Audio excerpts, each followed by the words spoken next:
Hey cats, it's your footwear friend, Eddbud here. A quick video for you today with something quite staggering that I've discovered about the recent drop of the Nike ALPHAFLY 3. This Vault colourway was released to the general public on the 7th of March and it instantly sold out. I forgot that I put myself on like an exclusive list to pick up a pair of these when they released, and thus I've ended up with another pair, this time in a UK 11 or US 12. The other prototype pair that I've got are UK 11.5, US 12.5, so there's a half size difference between the two. Those clocked in about 270 grams or 9.6 ounces. I was amazed when I put these on the scales to see just how much lighter they are in a UK 11, a half size down. They're considerably lighter, 246 grams. So that's a good 24 grams difference between this one in an 11 and the UK 11.5. It really is quite noticeable on foot, almost an ounce difference. The comparisons don't stop there either. There's quite a bit of extra width to that UK 11.5. It's about 0.4 of a centimetre less in this UK 11 in the forefoot and the heel. So 13.1 centimetres in the forefoot of the 11.5 and about 10.1 in the heel, versus 12.7 and 9.7 in the forefoot and heel of the 11. As you would expect, there's a length difference, but it's only about 0.5 of a centimetre. This one comes in at more like 29 centimetres in length, not the 30 that Nike have stated on their sizing guide. I've got to be honest, these in hand actually look a little bit better than they did in the pictures. I'm still not dead set on this sort of gradient paint though on the heel section of the shoe, or the quite tacky Zoom X logos that they've printed on here, and this bit at the back of the shoe as well I'm not keen on. It looks a little bit off center really. I dread to think what it's going to look like as well once the shoe's been used and the foam gets a little bit crushed and compressed. Clearly the last that's used between the shoes is vastly different as well. There's loads less material here in the upper of the UK 11 versus the 11.5. A lot more sleek and less generous here in this Vault version of the shoe. So if you are thinking of going up a half size in these, I would very carefully consider your options. Do bear in mind that very large weight increase. It's only a half size after all, but 24 grams is quite a lot really. Goes from making this shoe feel like something that you could perhaps race in to the 11.5 feeling just a little bit cumbersome almost. Something else that's really interesting that I've detected, the 11.5 actually now after about 40 miles of use has a little less heel stack. It's kind of compressed outwards. I've got about 2 millimeters less in the heel than when I started using the shoe. Interestingly, the forefoot stack in both the 11 and 11.5 is exactly the same. Maybe it's that more resilient kind of air unit here that we've got in the forefoot of the shoe. It's just keeping the structure together a little bit more. So I guess you could say that the drop is kind of deteriorating or diminishing over time in the ALPHAFLY 3. If you're going to use them in your target marathon, I would perhaps do some easy early runs just to get used to the shoe, break the shoes in, put them away ready for use on the day. Now another thing I've noticed about these two versions of the shoes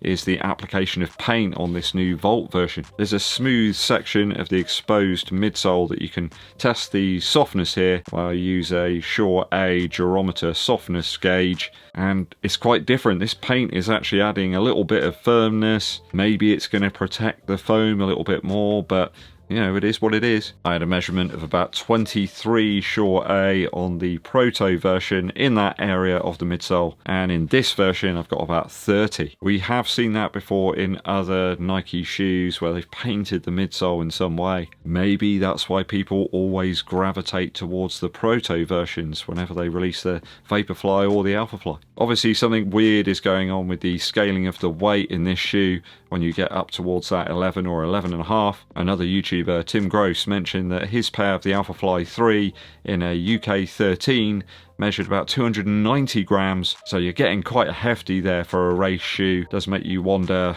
whether these shoes are really great for people that have larger feet. On the face of it, well, now I've got a UK 11. This is one of the lightest ALPHAFLYs ever, much lighter than the first version of the shoe in fact, on par with something now like the Endorphin Pro 4 in terms of weight for me. Though it doesn't take a genius to understand that the main weight saving area in this shoe is removing the midsole, you've actually got a little bit less shoe this time around. That's what most people loved about the original version of the Alphafly, was the amount of foam that was underfoot. They seem to have distributed it around a little bit more, though people still are gravitating to that first version. The foam always seems to be the top factor in terms of a super shoe's efficiency boost. It's not the plate. I think the plate was apparently like 1% of the improvement.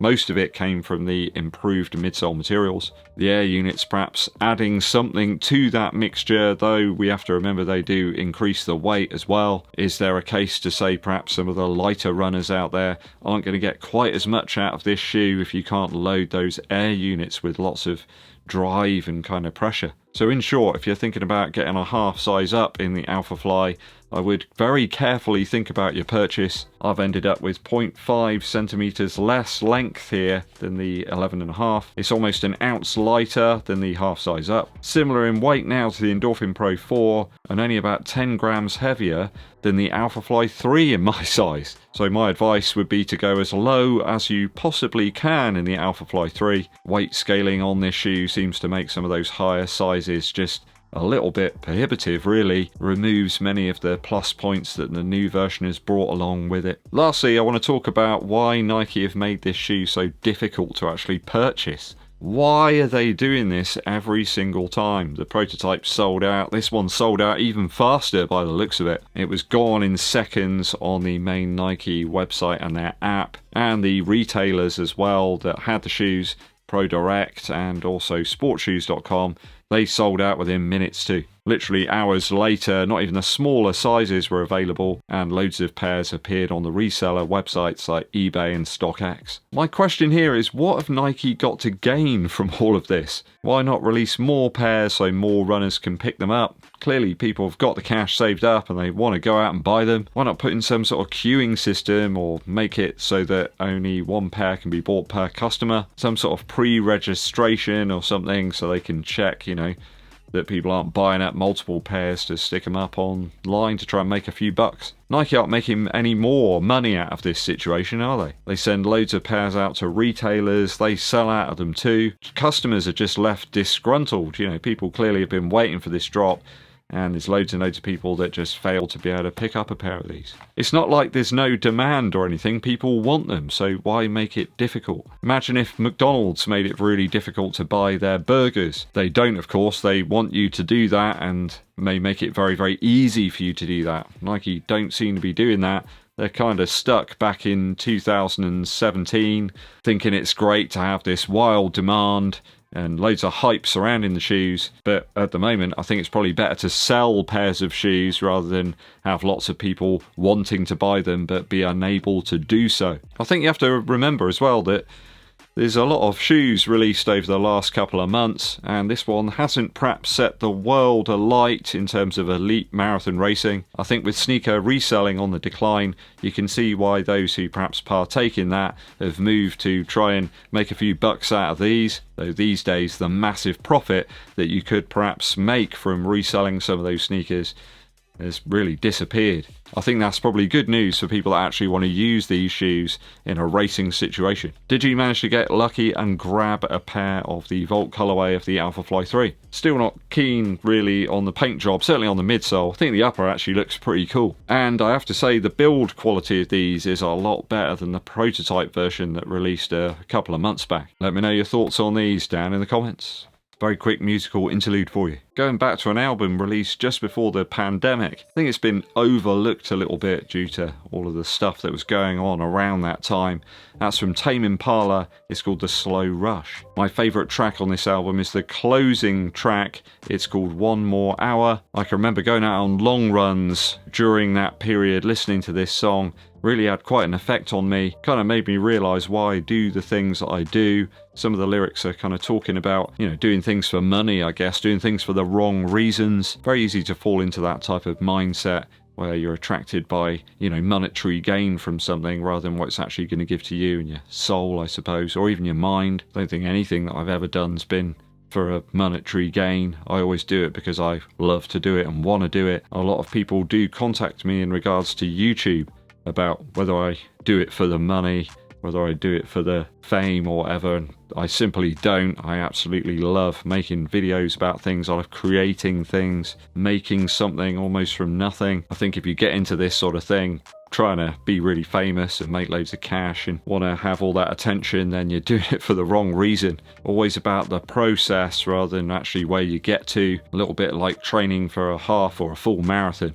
You've got to really enjoy the process that you go through, doing those harder sessions, really enjoying some of the easy ones too.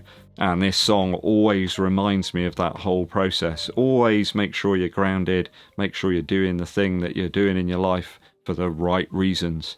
Go and check this one out, One More Hour by Tame Impala. Thanks for tuning in, people. Hope you enjoyed today's video. Something a little different. Hit that subscribe button and give this video a thumbs up like. My name's Eddbud, and I'll be seeing you